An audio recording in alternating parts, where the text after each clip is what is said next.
Hello everyone, Daniel here from the Next Issue Podcast. On today's video, I'll be doing a review for episode 2 of season 1 of Interview with a Vampire, now available on AMC. So this is all based on Anne Rice's work. So let's talk a little bit about this episode 2, After the Phantoms of Your Former Self, directed by Alan Taylor, written by Jonathan Cisneros and David B. Harris, as I mentioned, based on the novels by Anne Rice.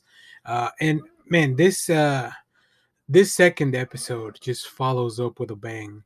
After the end of the first episode, when Louis finally turns into a vampire by Lestat, like the first episode was all about setting up their relationship, setting up what's gonna happen, and then this one, we kind of see the consequences of all that. So, quick summary: in this episode, Louis has to kind of relearn how to live his life in multiple ways.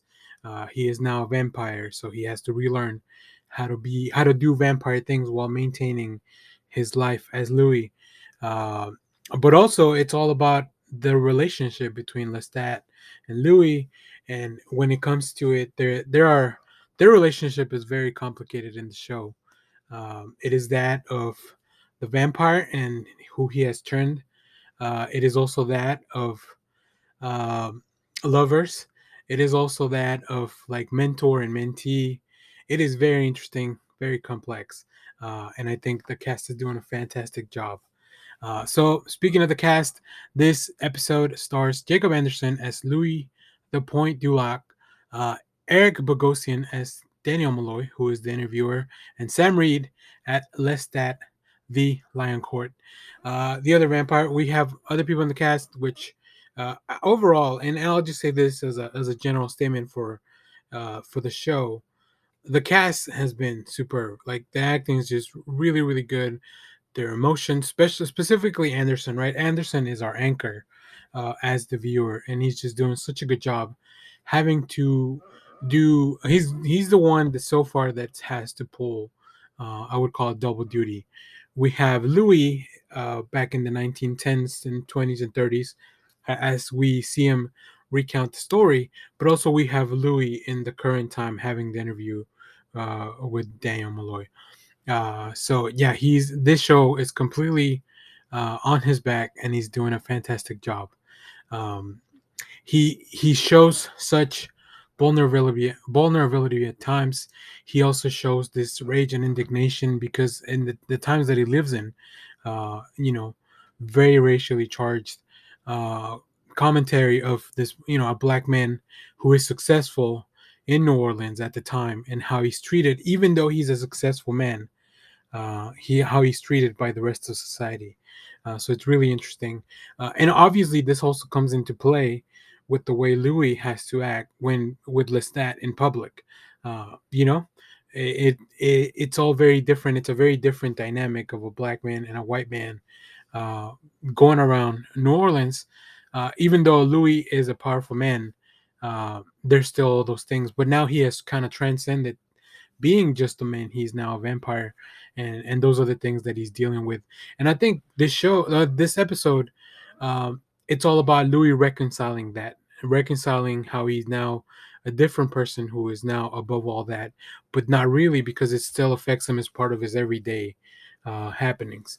Really, really interesting. I think it adds a really interesting layer to the show.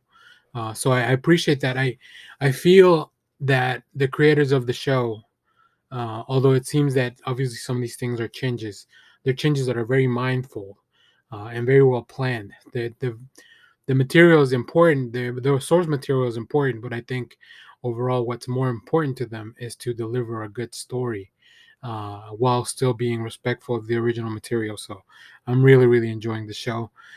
We see a lot of struggles in this episode when it comes to Louis dealing with his family, his business. Lestat, like their their relationship is so complicated. And Lestat, I think Sam Reed is doing a fantastic job of being this, as Louis describes him in the show, he's this hunter who is always out to get what he wants. And at this point, Louis is what he wants, but he also not only does he have to keep Louis, he looks for ways to for Louis to be dependent on him, because I think that right now is the way that he there it's a loving relationship. It's really complicated. So but the show's doing a really and I think the show's doing a really good job of showing how complicated their relationship is. But I do like that Louis is learning about himself. He's learning to accept aspect of himself that he had not probably he was not aware of before, or he had not accepted before. um and then now he's dealing with some of those things, but there's still now this new layer of conflict. I really like the stuff that happens with his family, and like I said, Anderson's just does such a good job with the performance. The look of the show continues to be great. I love seeing just the surrounding of New Orleans, of Lestat's state, like where they live. We introduced, and this show has a bit of a time jump. It's been now about 6 years since he turned into a vampire. Like this episode covers that big span of time, so definitely things are changing, and we have moved a little bit away from the time that was in the first episode. So it's really interesting. It's almost a double track for Louis, because he still wants to be Louis who he was as a man, but now he also has to be Louis who he is as a vampire, um, and satisfy those urges as well. Yeah, this show it's very good. I am really enjoying this, and I just can't wait to see what we have next. Luckily, I'm able to watch these on AMC Plus prior to them airing, which is how we can bring you these reviews. So hopefully there was nothing too spoiler here. I try not to spoil anything. I think you guys can still enjoy the episode if you watch it beforehand or if you watch it afterwards. So I'll keep covering Interview with a Vampire as long as you guys keep watching. Our first review was very well received on the channel, so we appreciate that. And hopefully, this will bring in a new audience as we go into our 1,000 subscribers, hopefully by the end of the year. So if you're watching this and you haven't subscribed, hit that subscribe button. Let us know down in the comments what else you want us to cover. What else are you watching? And as someone who has not read the novels, where the material is coming from, I really always appreciate insight from viewers that know a little bit more about the lore of this and how you guys are enjoying the adaptation. So let us know down in the comments. As always, thank you for watching, everyone. Remember to share, like, subscribe, hit the bell so you know when we go live. That is most Saturdays, 10 a.m. Central Standard Time. Stay tuned because we have more comic reviews, movie reviews, trailer reactions, TV recaps, all that fun stuff here on the channel. Thanks for watching, everyone.